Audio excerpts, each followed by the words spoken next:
네, 안녕하십니까. 부동산 대결쇼 신과 함께 진행을 맡은 신재민입니다. 신영호입니다. 뭐 진행하기 싫으신가 봐요. 지금? 아니요, 저 여기 너무 좋은 자리에 와서 아, 그렇죠. 어색해서 그래요. 우리가 스튜디오에 드디어 입성을 하게 되었습니다. 박수. 근데 왜 넣어준 걸까요? 네? 왜 넣어준 걸까요? 폭발적인 조회수. 여러분들 반응이 더 좋으면 좋을수록 저희 촬영 환경이 굉장히 좋아질 거니까 많은 좋아요와 뭐 구독도 눌러주시고 뭐 이렇게 댓글도 좀 많이 남겨주시면 좋을 것 같습니다. 그렇죠. 그럼 오늘 주제 어떻게 네. 될까요? 주제 좀 짜자잔. 네. 경공매 vs 일반 매매입니다.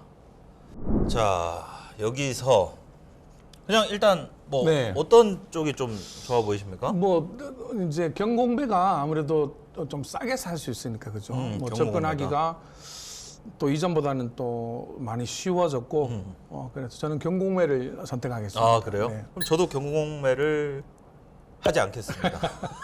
같이 할 수 없죠. 그래요? 네. 알겠습니다. 헛소리 하지 마, 임마. 경매는 네. 사실은 왜 말씀하시다가 아니, 예전부터 네. 그 부동산을 이렇게 좀 싸게 접근하려는 분들이 굉장히 많이 관심을 가지던 영역이기도 했어요. 네네. 또 공매도 그렇고. 네. 그런데 자칫 잘못하면 내가 사려고 했던 금액보다 훨씬 더 많은 비용을 치르게 되는 그렇죠. 그런 일도 또 사실은 많았거든요. 네네. 그래서 이번 기회에 기회가 된다면 경공매가 얼마나 위험한 걸 수도 있다라는 이야기를 한번 해드리고 싶기도 하고. 그래서 경공매를 더 좋아하신다. 아이고 좋아하는 이유는 그것 때문은 아니고요. 이 중에서는 더 낫다라고 지금 판단하신 거잖아요. 특히 공매 같은 경우는 네. 우리 경매는 법원에 가서 이렇게 입찰을 하지만은 공매는 온비드라는 그 전자 입찰할 수 있는 그런 사이트가 있습니다. 사이트가 있는데 거기 가서 전자 입찰을 하거든요. 네네. 거기 가면은 부동산만 있는 게 아니라 이제 동산 같은 것들도 많이 쉽게 말해 자동차나 뭐 관공서에서 쓰던 비품 같은 것들 그런 것들도 있어서 이렇게 유심히 들여다보면 재밌는 것들도 많아요. 그래서 근데 제가 말씀드리고 싶은 네. 부분이 있는데 그게 뭐냐면 대부분 제 주변에 경매나 공매로 매입하신 분들 네. 중에서 부동산에 대한 가치 평가를 일단 못 하시는 분들이 그냥 저렴하게 산다라는 네. 그 목적 하나로 사시다 보니 굉장히 높은 금액에 오히려 매매보다 더 높은 금액에 이 낙찰을 받으신 경우가 굉장히 많거든요. 보통 경매는 네. 이렇게 감정을 해서 경매가가 결정이 되는데 유찰이 한 번 된다든가 또 혹은 두 번이 된다든가 그러면 시세보다 저렴한 가격이 이제 경매 가격이 나오죠. 그렇죠. 그런데 권리 분석을 하지 않고 이제 경매 초보인 분들이 입찰 가격을 써넣었어요. 근데 덜컥 낙찰이 되어버렸어요. 그렇죠. 그런데 가만히 들여다보면 한 달쯤 뒤에 잔금을 넣고 이제 그걸 가져가야 되는데 입찰을 포기하시는 분들이 나옵니다. 그렇죠. 계약금 날리는 거. 그렇죠. 계약금 10%를 날려버리게 되는 거죠. 그죠? 그런 경우가 이제 그런 케이스인데 네. 내가 잔금을 넣고 나머지 더 인수해야 되는 비용을 더 넣더라도 시세보다 훨씬 더 큰 비용이 들어가기 때문에 그렇죠. 포기하는 거예요. 10%를. 그러니까 그 이야기인 즉슨 사실은 어떻게 보면 더 비싼 값에 그렇죠. 매입을 해올 수도 있다라는 거고. 그렇죠. 근데 이게 제가 말씀드렸다시피 이 시장 경제의 논리로서 네. 유찰이 되는 데는 이유가 있고 낙찰이 안 되는 데는 다 이유가 있다라는 물론 거고. 이유가 있죠. 그리고 좋은 매물이라면 분명히 처음에 오히려 그거보다 더 높은 금액으로 팔려 나가야 되는 게 정상이에요. 낙찰이 되어야 되는 게 정상인데. 맞습니다. 근데 결국은 남아 있다는 것은 일반인들이 접근하기에도 좋지 못한 매물을 확률이 되게 굉장히 높고. 네. 그래서 공부를 사실은 많이 해야 되는 건데요. 그렇죠. 예를 든다면 이런 게 있을 수가 있죠. 맹지가 있어요. 네네. 맹지라는 거는 진입로가 없는 길입니다. 그렇죠. 그런데 이 길을 가만히 보면은 진입로가 없는 길이지만은 내가 나중에 이 땅을 구입해서 어떤 이유로든지 어떤 뭐 제도적인 장치를 통해 가지고 길을 확보할 수가 있을 것 같아. 뭐 길을 확보할 수가 있을 것 같아요. 그러니까 눈에 보이면은 이 땅을 살 수 있는 거예요, 사실. 그렇죠. 네. 두 번째로 제가 들고 싶은 단점으로 네, 네. 치자면 이게 결국은 명도하는데 세월을 낚을 수도 있고 그렇죠. 이 스트레스를 더 많이 받을 수도 있어요. 그래서 이 명도 문제는 오히려 낙찰가가 굉장히 매매랑 크게 차이가 안 나는 금액으로 사야 되는데도 불구하고 명도에 대한 스트레스 이것까지 어떻게 할 거면 뭐 보통 우리가 털을 잘 이제 다뤄야 된다 뭐 이런 얘기를 하는데 이 좋은 터에는 대통령도 나올 수 있다라는 이야기가 있듯이 뭐 어쨌든 누군가 실패한 그 터에서 또 들어가서 산다는 거는 조금 찝찝하지 않나 그런 이런 부분이 좀 생각이 아쉬운 있어요. 부분이긴 하죠, 그죠? 네. 아쉬운 부분이긴 한데 네, 제도적으로 네. 인도 명령 제도라는 게 있습니다. 그렇죠. 네. 그 명도 소송을 이제 할 때 인도 명령 제도라는 게 있는데 과거에는 이제 그런 것도 없었던 맞아요. 시절이 네. 있었어요. 그 인도 명령 제도라는 게 있어가지고 이제 정당한 권한을 가진 입찰자가 이제 이렇게 소송을 해서 뭐 좀 쉬워졌습니다. 그런데 공매 같은 경우는 그 집행할 수 있는 권한이 조금 달라요. 우리 경매 같은 경우는 채권 채무나 혹은 그런 관계에 의해서 이제 집행하는 거기 때문에 민사집행법에 의해서 이게 결정이 됩니다. 인도 네. 명령이.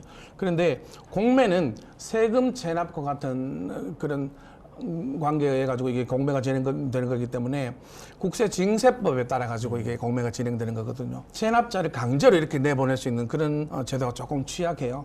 그래서 경매처럼 이렇게 막 강제적으로 인도 명령을 할 수 있는 그런 제도가 없고 매수자가 이제 본인이 직접 가서 이렇게 명도를 해야 되는 특히 초보들한테는 굉장히 힘든 그런 과정이 있습니다. 그래서 경공매를 준비하시는 분들은 내가 이걸 저렴한 가격에 받았다. 그래서 기뻐하시는 수도 있지만은 나중에 이걸 다 이렇게 정리하고 집을 비우는 그런 과정까지도 충분히 고민하시고 안에 살고 계시는 분들과의 어떤 그런 마찰 없이 잘 이렇게 해결할 수 있는 그런 과정까지도 심사숙고하셔서 결정하셔야 되는 거죠. 그렇죠.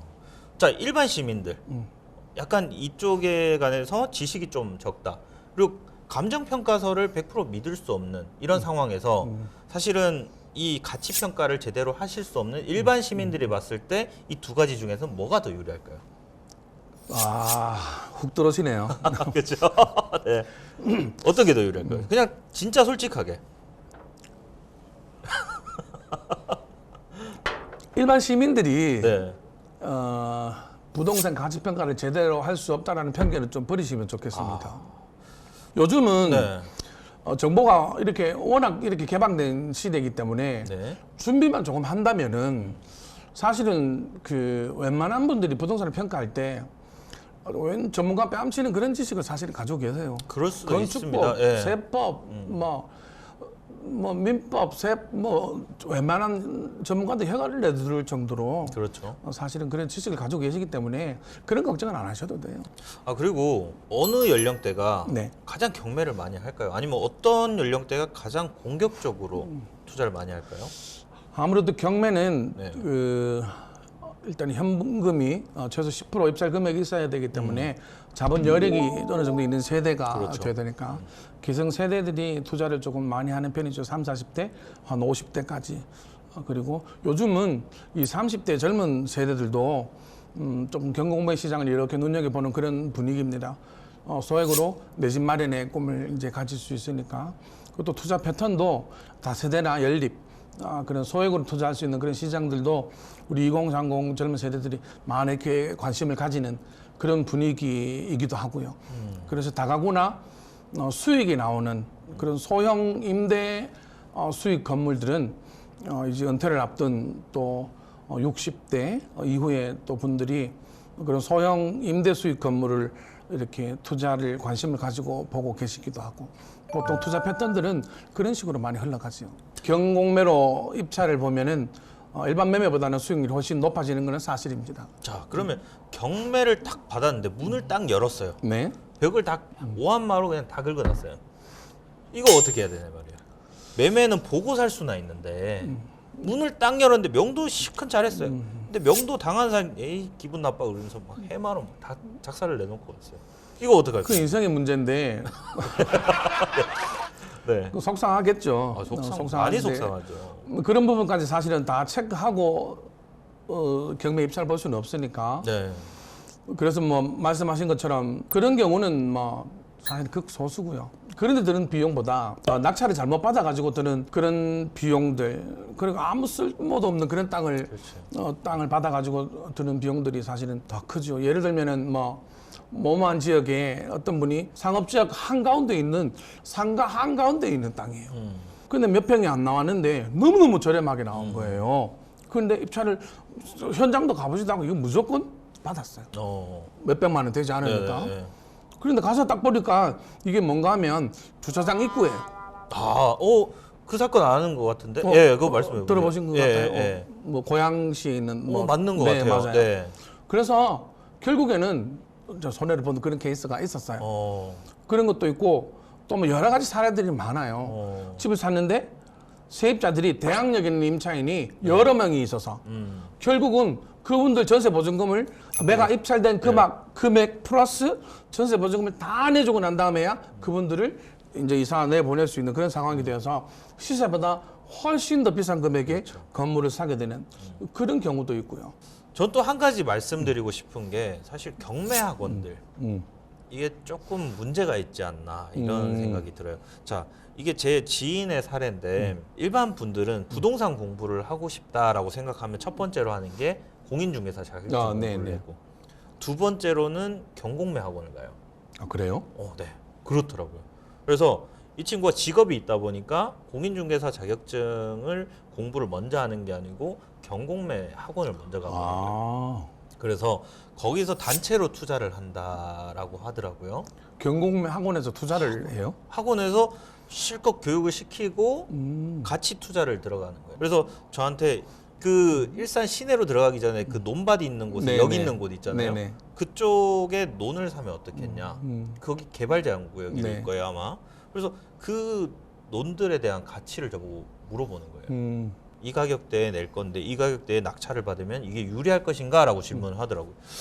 야, 저거를 지분으로 투자, 우리 지난 시간에 그랬잖아요. 하지 말아야 될 부동산에 지분 투자하지 마라 이런 얘기를 했는데 이 경공매 학원에서 지분 투자를 들어가서 어떻게 하겠다는 거야? 이 출구 전략이 안 보이는 거예요. 출발 자체가 잘못됐네요. 그렇죠. 그래서 이 경매 학원들이 정말 올바로 잘 하시는 분들도 있겠지만 이 행태가 사실은 굉장히 안 좋은 쪽으로 좀 너무 많이 변질된 게 아닌가. 경공매는 어려우시면 네. 그 주변에 있는 공인중개사분들이 입찰 대행을 하고 있습니다. 특별히 그 교육을 따로 받고 경공매는 입찰 대행할 수 있는 그 라이센스가 또 따로 나와요. 그렇죠. 그래서 변호사분들이나 또 공인중개사분들이나 또 변호사나 이렇게 할 수 있는 분들이 있으니까 입찰을 맡기셔도 되고요. 또 아니면은 본인이 직접 이렇게 또 책을 사서 공부를 좀 하시면 됩니다. 그렇게 크게 어려운 부분은 아니니까 한번 직접 도전해 보시는 거 그게 제일 좋을 것 같습니다. 자칫 잘못하면 이 투자는 돈이 들어가는 부분이기 때문에 그렇죠. 자칫 잘못 투자해 놓으면은 주식과는 달리 황금성이 어렵기 때문에 한번 묶여버리면 큰 돈이 굉장히 오랜 기간 묶여가지고 잘못하면 공황장애 올 수도 있습니다. 그래 여러분. 그렇죠. 맞습니다. 아침에 눈 뜨면은 그 땅만 생각하면요 또 자고 싶어요. 그렇게 눈 뜨자마자 자고 싶은 그 기분은 안 당해본 사람은 잘 모릅니다. 그러니까 잘 하셔야 돼요. 그럼요. 일어나야 해. 넌 조선의 자존심이야. 일어서라. 일어서. 어서 일어서. 그러면 제가 질문 하나만 드리겠습니다. 자, 감정평가서가 나오잖아요. 그쪽에서. 그 금액을 믿을 수 있다 없다. 그거 중요하죠. 믿을 굉장히 수 중요하죠. 있습니까? 없습니까? 요즘은 어떤지 모르겠습니다만은 네. 과거에는 이런 이야기들이 사실은 많이 돌았어요. 처음 경매 시장에 나오는 감정 가격은 네. 시세보다 약간 높게, 그렇죠. 약간 높게 네. 해주는 경향이 있다. 뭐 감정평가사분들이 보고 계신지 모르겠습니다만은 죄송합니다. 뭐 나는 감정평가사가 아니기 때문에 네. 뭐 그런 이야기 설들이 있어요. 그래서 자, 여기에 조금 더 쉽게 판단하게 말씀드리겠습니다. 100% 믿을 수 있다 없다. 100% 신뢰할 수 있다라는 말은 뭐 그렇죠. 조금 힘들겠죠. 네. 그렇죠. 그러면 대부분을 믿을 수 있다 없다. 어느 정도까지는 믿어야 되지 않겠습니까? 요즘은 책임 감정이기 때문에 네. 감정 평가를 하는 분들이 너무 무턱대고 그렇게 감정을 하면 또 안 되죠. 그렇죠. 근데 제가 봤던 감정평가서가 뭐 몇 개나 되진 뭐 그러니까 경매 전문가들처럼 많이 보진 않았습니다. 감정 평가 네. 협회에서 또 소송 들어올 수도 있어요. 네. 말을 못하게 하죠. 저 남자가 내 사람이다. 저 남자 내 애인이다. 왜 말을 못하냐고. 근데 제가 봤을 때는 뭔가 이게 결국은 서류에 의한 좀 감정이 아닐까라는 생각이 좀 많았어요. 솔직히 말해서. 뭐 그게 사실은 공인중개사 사무실에 있으면 열심히 오셔서 혹시 이 근처 시세가 얼마가 됩니까? 여기는 얼마에 팔렸어요라고 묻는 분들 굉장히 많습니다. 그렇죠. 두 발로 다니시면서 그런 분들이 있는 반면에 또 뭐 책상에 앉아서 하는 분들도 계시겠죠.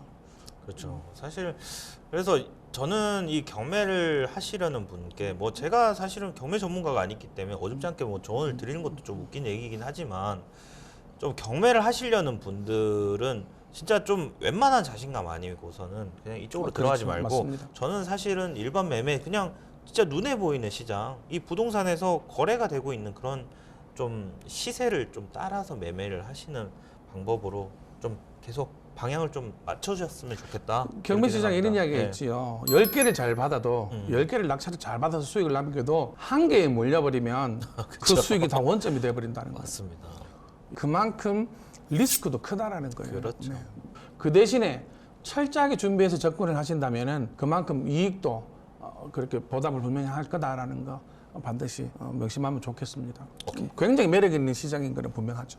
자, 그럼 좋습니다. 뭐 경매 쪽으로 뭐 저렴하게 낙찰 받는다 뭐 이런 얘기도 좋겠지만 결국은 우리가 이 리스크를 어떻게 해지를 하느냐 이게 사실 제일 중요한 방법인 것 같은데 제일 중요한 것은 일단은 임장을 해야 됩니다. 그렇죠. 임장을 해서 네. 근데 문을 안 열어주면 안 열어주죠. 네.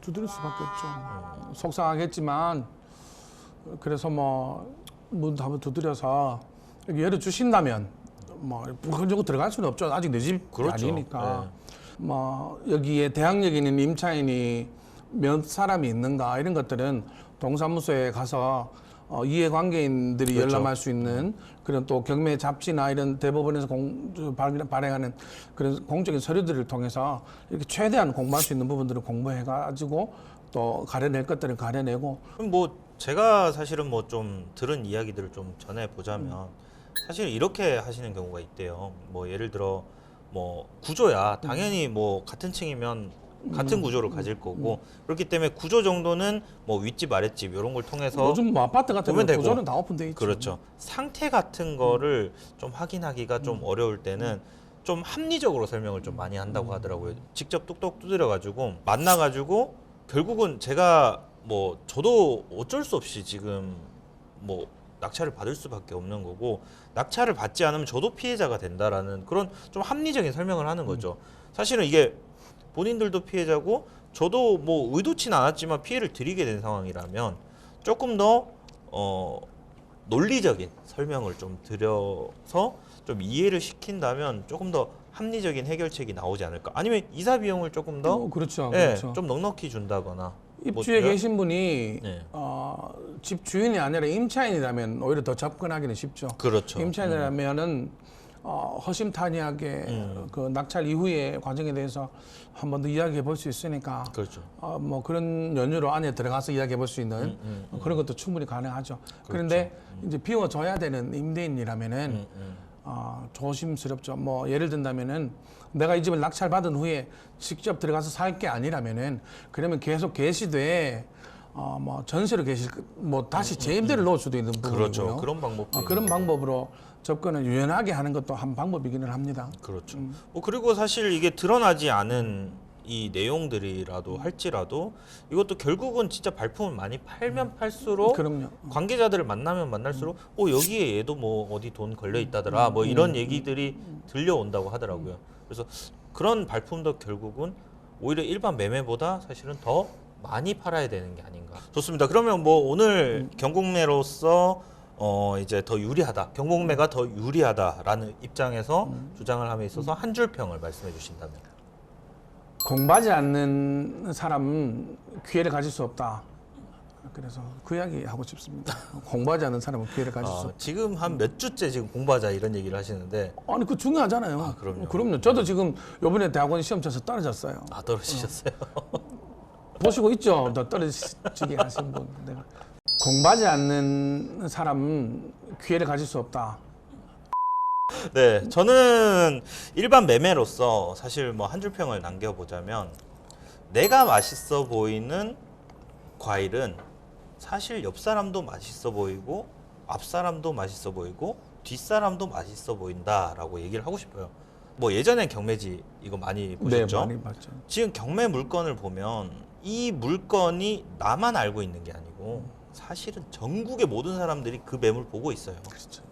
그러면 그 중에서 날고 긴다라는 사람들이 일단 낼 건데 가격을 결정하기가 굉장히 애매합니다. 그렇기 때문에 저는 오히려 시장 논리로 시장가가 형성되어 있는 이 매물들을 좀 법적인 보호를 받으면서 좀 잘 판단해 보시고 이래저래 수소문 해 보시면 오히려 이쪽이 더 손실을 볼 리스크가 더 낮다.